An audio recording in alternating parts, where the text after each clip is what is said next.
So if you are watching this video, it's probably because you've been trying to install XAMPP and phpMadmin and you are getting this UAC error. So here I have my XAMPP here and I want to try install and see if I also get that PHP error. So I'm going to click on this.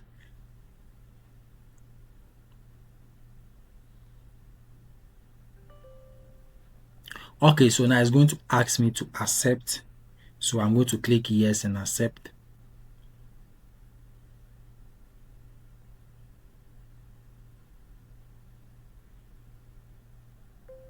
Okay, so now I'm getting some error here, UAC control. Now this is mostly common whenever you install XAMPP. What I'm going to do next is I'm going to click OK now. Then I'm going to cancel this. So I just click yes and cancel the installation. So let me minimize everything for the meantime now. So now I'm going to click on search, and I'm going to search for system configuration. So I'll search for system configuration and I will open system configuration. So you should open right here. So this is the system configuration. So once you search system configuration and you click on it, you are going to see this window. So on the system configuration, there is something here, tools. So I'm going to click on the tools tab, and in this tools tab we have something here like change UAC settings. Change UAC settings, sorry. So I'm going to click on the change UAC settings and click on launch. There's launch here, so I'll just click on launch. Now when I click on launch, I'm going to see there is this space here. There's this blue thing here. Now I'm going to drag this to the bottom. So right now it's on notify me only when apps try to make changes to my computer. So it means when apps try to make changes to your UAC, that's where that UAC notification will pop up, preventing you to proceed. So I'm going to drag this below to never notify me, which is the end. Okay, so I'm going to click OK. Now it's going to say, do you want to allow access? So yes, I'm going to click on yes. So once I'm done from there, I'll just click OK. Now, just so you know, there are 2 steps of solving this. This is step 1. For a lot of people that try solving this problem for them, step 1 didn't work for them. Step 2 worked for everybody. But step 1 worked for a lot of people too as well. So in case this step 1 didn't work for you, don't panic. The step 2 will definitely work for you, because I know that step 2 works for everybody that helps solve that problem. So let's try and see if the problem is solved with the step 1. So I'm going to double click again to install, and let's wait and see.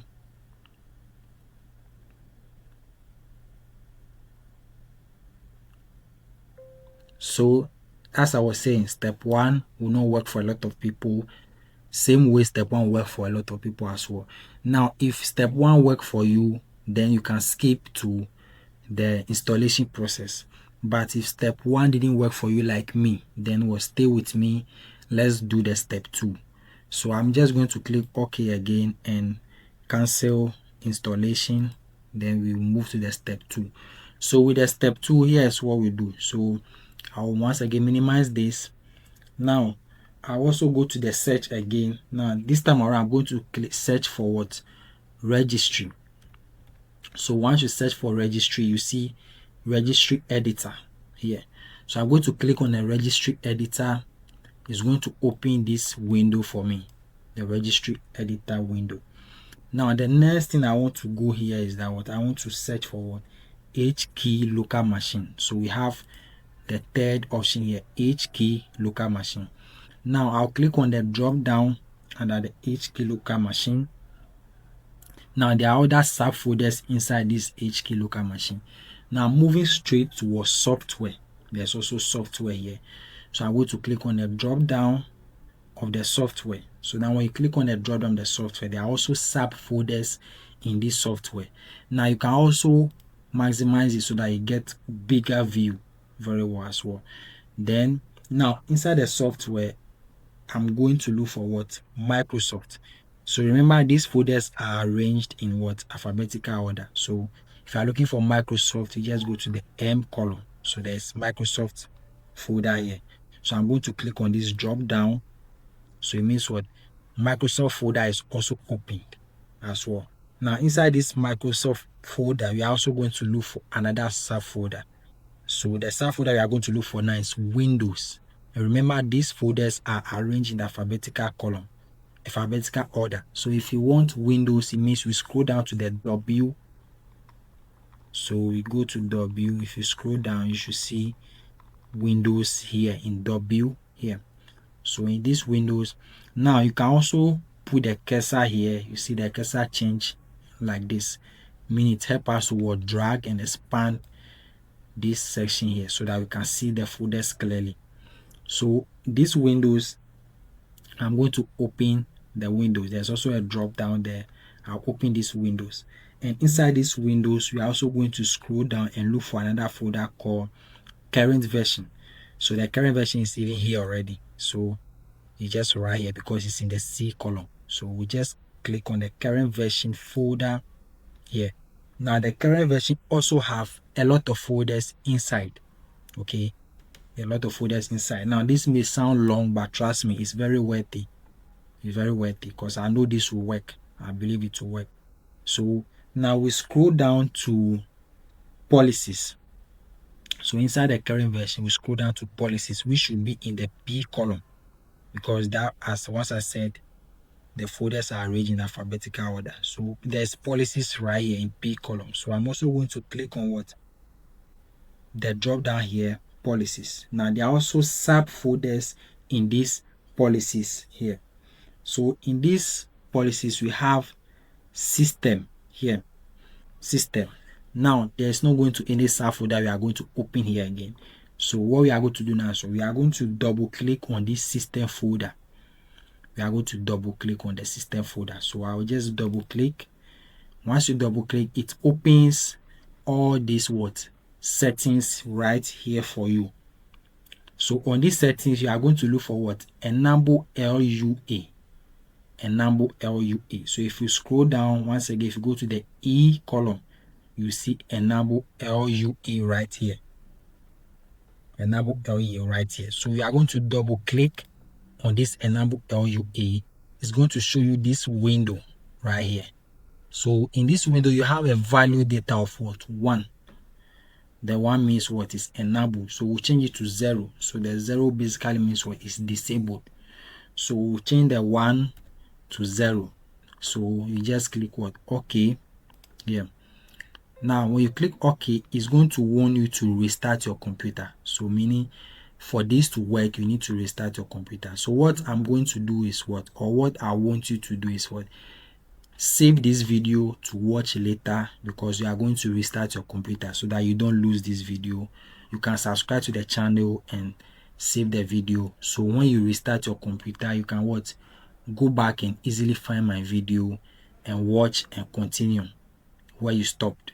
So what I'm going to do is I'm going to close this now, and I'm going to what? Restart my computer. Once I restart my computer, then we'll continue with the installation process. So restart your computer and continue with me. So I've successfully restarted my computer. So it has been restarted. And if you are watching this video again, meaning you have already restarted your computer. So now that the computer is restarted now, let's check again and see if the installation will now work. So I'll go to my download again. I have my XAMPP here, so I'm going to double click again. So let me just minimize this while waiting for the installation to pop up. So wait, now the XAMPP installation is here. Now there we go. Now you can see the UAC is not popping up again. Initially it pops up before we cancel, then we see this, but now it's not popping up. Okay, so meaning the UAC error is solved. So now we can proceed for the installation now. So we'll go to next. Now here are a list of modules that will comes with XAMPP. So it means if you install XAMPP, you are going to have Apache, you have the server, you have the Apache, you have the what? MySQL, FileZilla, Mercury, Tomcat. You also have programming languages like PHP and Perl. Then you also have the PHP admin also on it. You have Fake, Sendmail, and Weblazer. Now, if you don't want any of this here, you can what? Uncheck it here. But I want to install everything here, so I'm going to proceed to next. Now, XAMPP is going to install in this folder for you by default. If you have a specific folder you would like to install XAMPP into, you can just click on this. You can browse and select whichever folder you want to install this into, but I prefer to install it in what? The default folder created by XAMPP. So I'm going to click next. Now the languages are here. You can switch any language. I only have 2 languages here, but I'm sticking with English. So I'll just go to next. Now setup is now ready to begin installation. So it means what? We just click on next, then we start installing. So now we are going to wait for some few minutes for it to install.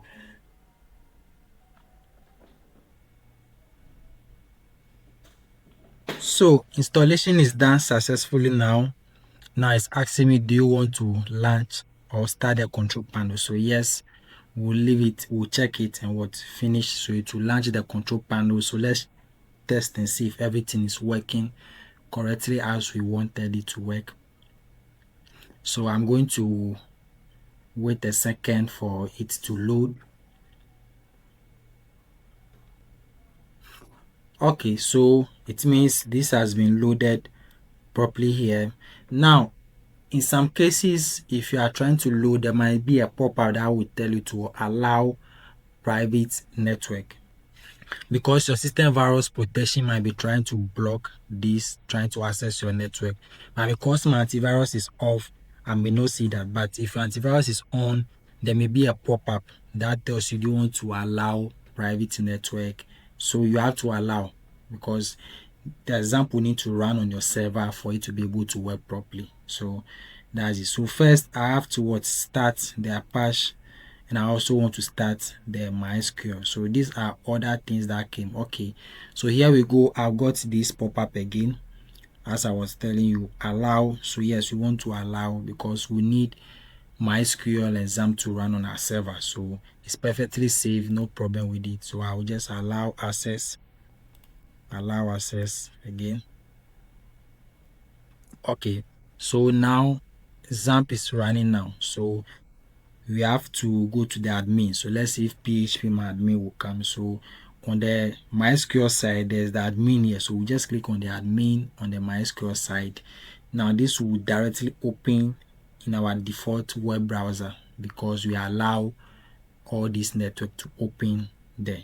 So here we go. We have PHP admin successfully open. Now we have MySQL that we installed also here. You can see we have some tables, views, and all that. You can also create any database and all that here. So meaning PHP is my admin is working perfectly. So now let me say I come and stop this again right here, and I close it. The next time you want to access this, you just have to search for PHP. You have to search for XAMPP will allow. So you see XAMPP control panel right here. So you just click on it and it's open for you again. You can also start your Apache. You can also start MySQL. Then you just go to your admin. Then once again you have your PHP admin all opened for you here. So it means your XAMPP and PHP admin installed successfully. You can do whatever you want to do with it. So this is how we install XAMPP and PHP admin on our computer. So if this video is helpful, don't forget to subscribe and like this video for more video like this. And if you also have any type of error or any type of video you want me to make, let me know, so I do that for you. Thank you for watching this video again. See you in another video.